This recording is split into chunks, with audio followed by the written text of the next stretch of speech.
This is my audience.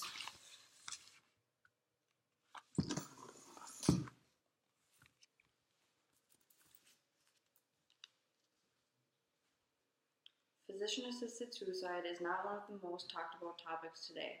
In this speech, I will be discussing Margaret Jones' story of how she wants a change in the law, and what states are included in the law and how that came to be, and what people should consider when taking sides about physician-assisted suicide.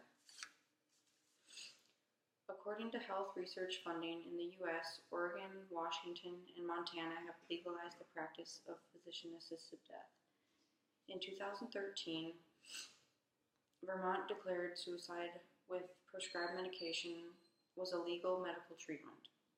Physician-assisted suicide differs from euthanasia, which is defined as the act of assisting people with their death in order to end their suffering, but without the backing of a controlling legal authority. According to Dignity in Dying, Margaret John was diagnosed in 2009 with stage 3 ovarian cancer. Her condition was treatable but not curable. She states, "I know that the time will come when there is no more effective treatment available, and the end may well be undignified and painful. I want to die in my own home, surrounded by my own things, and at a time when my children and grandchildren have been able to say goodbye." It is hard for people with a terminal illness to go through the pain and time it takes to treat but not cure an illness. Most people get weak and sick, which is extremely painful.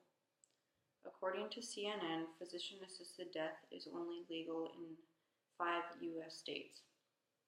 In Oregon, the physician must be a doctor of medicine or doctor of osteopathy licensed to practice in the state of which the patient is applying. They must also be licensed by the Board of Medical Examiners.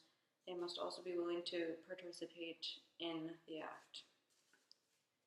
In Vermont, only a doctor of medicine or osteopathy licensed to practice medicine in Vermont may write a prescription. Participation is entirely voluntary, and a physician is not required to write a prescription to the qualified patients. In California, an individual seeking to obtain a prescription for an aid in dying drug shall submit 2 oral requests, a minimum of 15 days apart, and a written request to his or her attending physician. The attending physician shall directly receive all 3 required requests to this section. In Colorado, they allow an eligible terminal ill individual with a prognosis of 6 months or less to live to request and self-administer medical aid in dying medication in order to voluntarily end his or her life.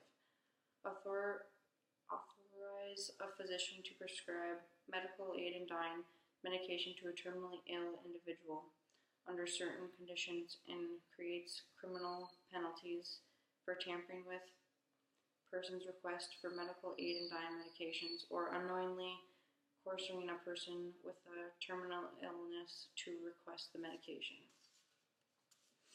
In the District of Columbia, to obtain the medication, a person must make 2 oral requests separate by at least 15 days to an attending physician. Submit a written request signed and dated by the patient to the attending physician before the patient makes his or her second oral request, at least 48 hours before a covered medication may be prescribed or dispensed. In this visual aid, it shows the blue, which is physician-assisted suicide prescription recipients.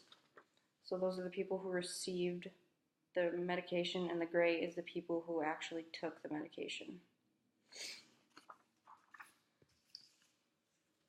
In each state, it is different, but all require you to have a prescription from a licensed physician, approved by the state in which the patient is a resident. Based on a recent study, 57% of physicians practicing today have received a request for physician-assisted suicide in some order or another, according to end of life. The patient must be in a right state of mind and undergo a mental evaluation to make sure they are eligible to be making the decision. Here is what the medication looks like. They're barbiturates.